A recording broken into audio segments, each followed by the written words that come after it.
benvenuti, spero vi siate divertiti fino adesso con le immagini che avete avuto il privilegio di poter vedere in questa sorta di anteprima di questo nuovo capitolo di Spider-Man attesissimo.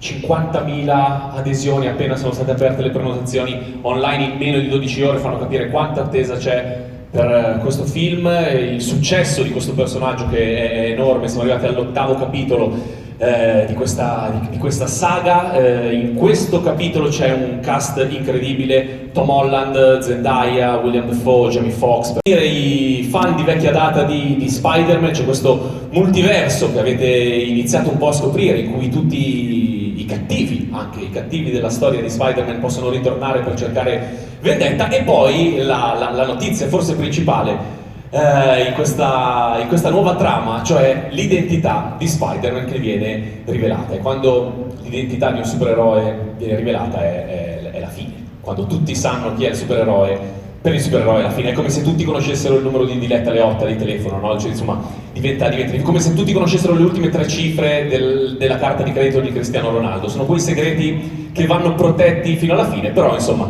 vedremo come ne uscirà Spider-Man anche in questo caso. Siamo in una location meravigliosa che ci ha messo a disposizione, oltre che la sua storia, anche una grandissima tecnologia, una sorta di multiverso che vedete alle mie spalle e che ci permetterà di poter chiacchierare, soprattutto permetterà a voi di fare 4 chiacchiere e porre le vostre domande al grande protagonista di questa nuova fase della saga di Spider-Man, protagonista che è qui con noi, in un certo senso. Fate un grande applauso a Tom Holland!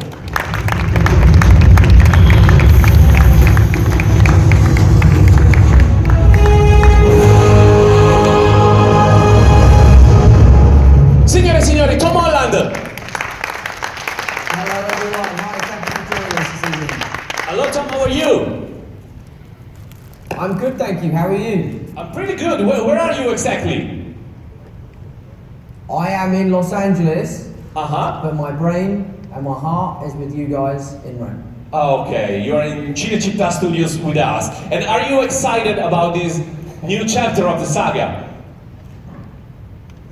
I mean, it's incredibly exciting. We've all been working so hard. I mean, you know, these films aren't just solo films. They exist in a universe that requires you as an actor to navigate different storylines, different franchises.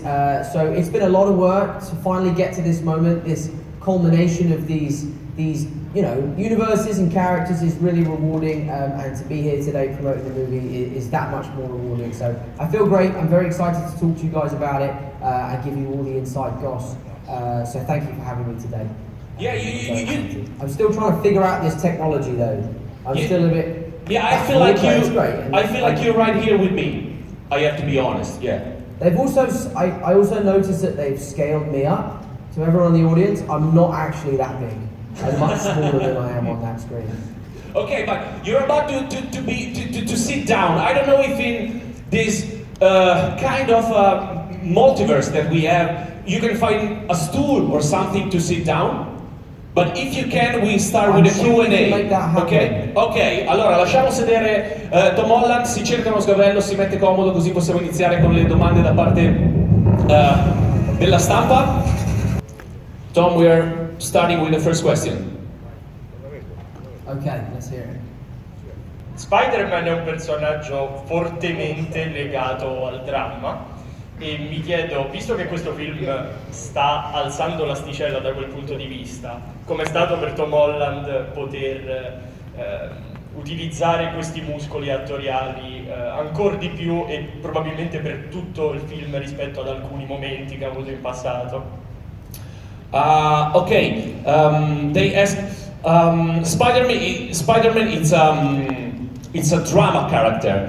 How did you feel in being in the position of showing off your actor ability in a movie like this one?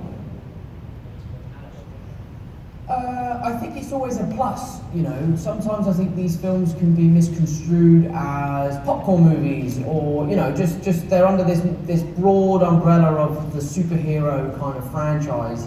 So So when you get to find a character, and especially a script like the one that we are promoting today, that is incredibly dramatic, that does require me to perform to, you know, my highest capabilities, it's really, really exciting. It's really exciting. And, you know, there are scenes in this movie that I am, as an actor, incredibly proud of. You know, there's a scene in particular between Zendaya, Jacob, and myself, which is really beautiful, and I think will really touch audiences when they see it. So yeah, so it's a wonderful luxury to be able to carry the gravitas and the weight of the drama of these films. But that said, you know, they're also really light-hearted, they're very funny, they're full of heart. So, you know, it's a perfect balance. Responsabilità, questa possibilità di influenzare i giovani. Grazie.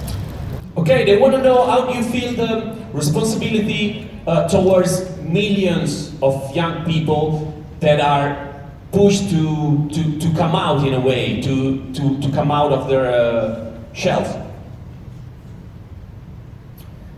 I mean, it's a huge responsibility. Playing Spider-Man is definitely much more than just having a job. I think there are kids out there who, you know, might be struggling for various different reasons, and they look to Spider-Man for the way forward, or for a moment of levity, or just to escape from their own lives. You know, that's the wonderful thing about cinema, is it really is an art of escapism. So for me, that responsibility is something that I wear proudly and something I take very seriously. You know, for me, what's more important about this film than, you know, breaking box office records or stuff like that is touching people and making fans around the world feel like they are a part of something bigger, and also making them feel like they're part of the family. You know, we really do make these films for the fans. I hope through the course of this press tour, the world has really seen that we're just really excited to bring some joy to the world, especially after the last couple of years. So we're incredibly excited, and obviously the responsibility is something we all take very seriously. You started being Spider-Man at 20, you're 25 now, right? Yeah, I started being Spider-Man when I was 18. Way better. Is there anything that Spider-Man gave to Tom Holland? I mean, the list is endless. I could roll the list out, you know. It's changed my life. I've met friends and had relationships that will go on forever, that I'm so grateful for. I've learned life lessons throughout the last 6 years of how to be professional and how to be respectful and how to manage a life of fame and also a life of creativity. And, you know, it's been an endless lesson for me. What's been quite interesting though is that Spider-Man 3 is about Peter Parker dealing with fame. And that's obviously something that I've had to deal with.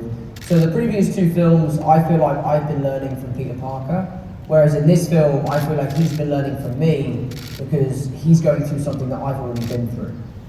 So it was a nice parallel for us to kind of share the responsibility, myself and the character. But it's been great. Great, next question. Salve, eccomi. Volevo chiedere questo.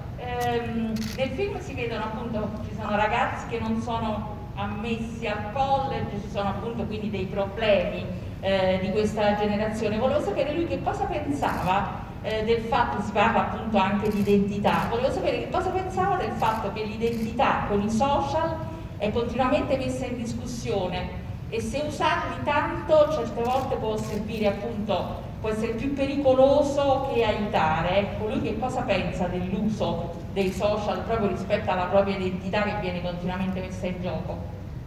When you think of the use of the social media in relation to the identity of the user, using it too much can be harmful or can help the young people?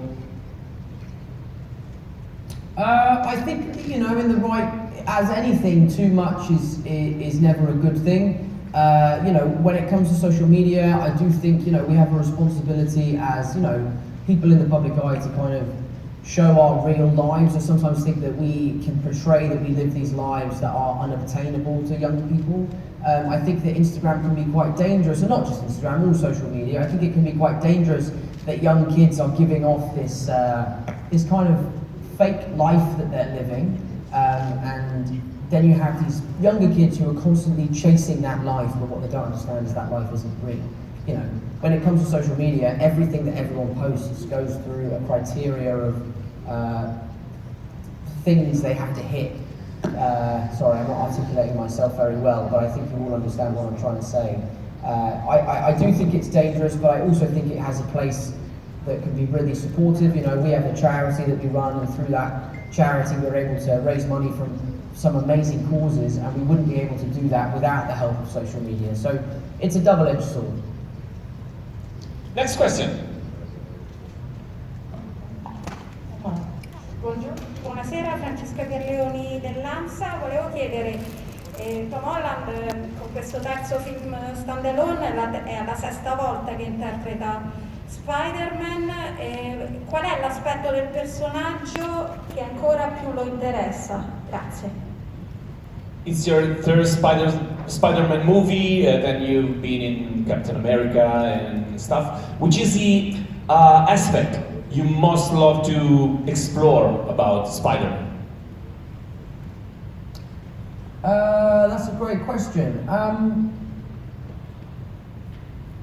I think his humility is the most endearing quality of Peter Parker, and something that I've really tried to bring to life in my franchise. This idea that he is constantly doing selfless acts. Everything that he does is for the benefit of other people, and he never really does anything to benefit himself. This film really kind of takes that theme and thought to the next level, which is really cool. But for me, one of the most exciting things about playing this character is kind of pushing the limits and exploring the boundaries of what we can do with action.